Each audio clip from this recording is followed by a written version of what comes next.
কিন্তু আমাদের প্রশ্ন মদন মিত্রকে নিয়ে নয়। মদন মিত্ররা একদম আইএসআই ছাপমারা চোর।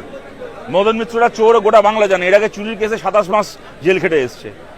কিন্তু যদি যারা বিজেপিকে ভোট দিয়েছিলেন, আচ্ছা তারাই প্রশ্ন করছেন যে সেই যদি মদন মিত্ররা ভালো তৃণমূল হয়ে যাবে, সেই যদি ববি হাকিম ভালো তৃণমূল হয়ে যাবে, এমনকি সেই যদি ওই খুনি অনুব্রত মণ্ডলও ভালো তৃণমূল হয়ে যাবে, তাহলে খারাপ তৃণমূলটা আর কে? তাহলে এবার মমতা অভিষেককে নিয়ে নিলে তো হয়ে যায়। তাহলে ওরাই বা বাকি থাকে কেন? ওদেরকেও ভালো তৃণমূল করে নিলে হলো।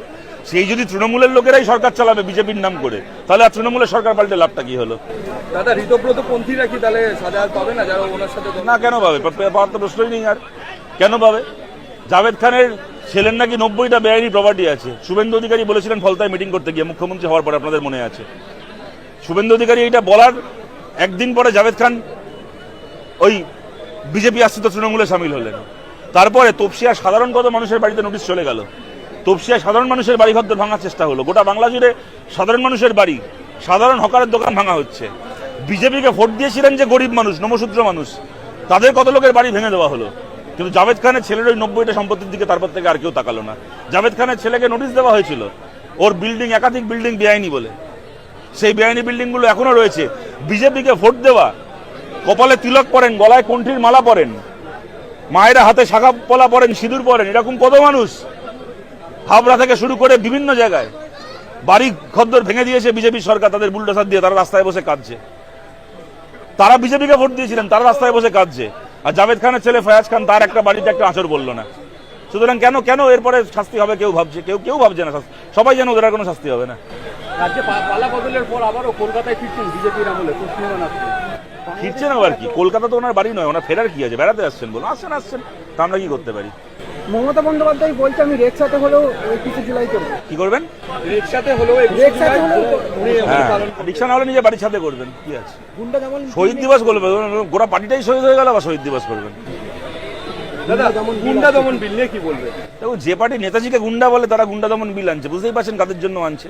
ওরা ওদের বিল আনুক, ওদের বিলের বিরুদ্ধে আমরা সুপ্রিম কোর্টে পর্যন্ত লড়াই করতেও প্রস্তুত, আর ওদের বিলের বিরুদ্ধে লড়তে গিয়ে আমরা জেলে যেতেও প্রস্তুত।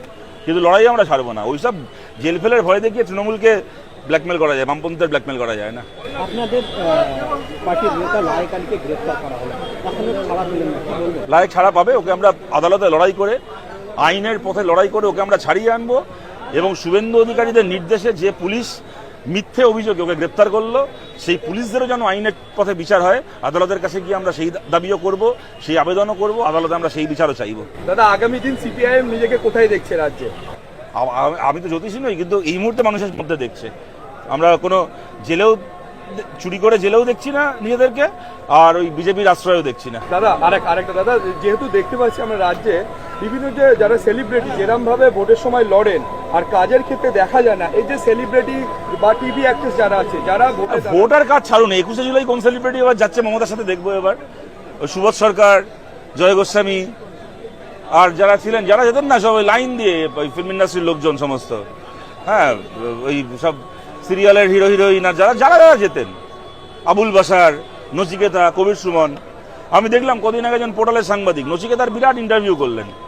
তাকে নচিকেতা বুঝিয়ে যাচ্ছে আমি তো তৃণমূল নই, আমি তো প্রতিবাদী, আমি তো হ্যান ত্যান সব কিছু। জরুরি প্রশ্নটাই করলেন না যে আপনি কি এবছর 21শে জুলাই যাচ্ছেন?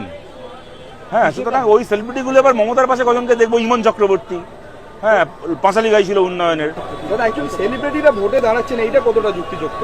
দাঁড়ানোর তো আইনি অধিকার রয়েছে, আমি আর বারণ করি কি করে? অনেক ক্ষেত্রে তো মানুষ ভোট দিয়েওছেন, সেটা আমি আর বলার কি? বিমানবন্দর থেকে মসজিদ সরানো হচ্ছে, ভাঙার নোটিশও জারি করা। সিদ্দিকুল্লাহ চৌধুরী তো স্বাগত জানিয়েছেন। সিদ্দিকুল্লাহ চৌধুরীকে জিজ্ঞেস করুন, উনি তো বারণ করেছেন এর বিরুদ্ধে কাউকে প্রতিবাদ করতে। কলকাতা বিমানবন্দর থেকে মসজিদ ভাঙা হলে, সরানো হলে সিদ্দিকুল্লাহ চৌধুরী লোককে বারণ করবেন প্রতিবাদ করতে। রেড রোড থেকে নামাজ বন্ধ করে দিলে জাভেদ খান লোককে বারণ করবেন প্রতিবাদ করতে। এদিকে এই সিদ্দিকুল্লাহ চৌধুরী এই জাভেদ খানকেই তো মুসলমান সমাজের মসিহা বলে কিছু লোক 15 বছর ধরে মাথায় তুলে রেখেছিল। সুতরাং তাদেরকে এবার প্রশ্ন করুন, তারা এবার জবাব দিন। আমি কি জবাব দেবো এটার? বিজেপি নেতা বলছে ঝটকা মুরগির দোকান করলে 10,000 টাকা করে দেওয়া হবে। কি করবে? দিক 10,000 টাকা করে দোকান যারা করবে তারা 10,000 টাকা দিক। তাতেই দেখুন, লোককে তো চাকরি বাকরি দেবে না, মানে এমনি মানে স্কুল কলেজের শিক্ষকতার চাকরি, বিভিন্ন কলকারখানা তৈরি করে তাদের চাকরি, এসব তো দেবে না। মোদির আমলে ভারতের 40 বছরের হায়েস্ট বেকারত্ব মোদির আমলে হয়েছে। সুতরাং এই সুযোগেও যদি কিছু লোকের চাকরি হয় তো হবে, তাদের যদি কিছু টাকা দেয় তো দেবে। দাদা, আজকের এই জনজন এই যে এই কমিটিকে কি বলবেন দাদা? এইটা বলে খালি না, গোটা বাংলা জুড়ে আমাদের এরকম সভা হচ্ছে এবং আপনারা দেখবেন আগামী দিনে বাংলা চেহারা।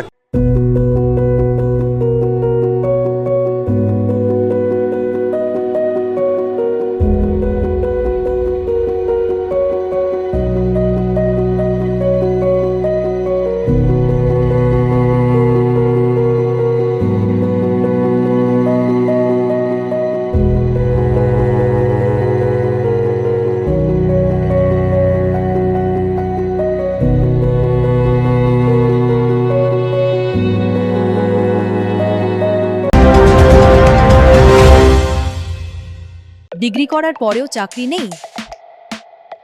অথবা স্কুল কলেজের পাশাপাশি একটা কোর্স করে ব্রাইট ক্যারিয়ার বানাতে চান? মাল্টিমিডিয়া ইন্ডাস্ট্রিতে রয়েছে প্রচুর ভ্যাকেন্সি ও ভালো ক্যারিয়ার বানানোর সুযোগ। চলে আসুন মুপল ইনস্টিটিউট অফ অ্যানিমেশন এবং ডিজাইন বর্ধমান সেন্টারে। Animation, VFX, graphics design, video editing, digital মার্কেটিংয়ের মতো কোর্স করুন।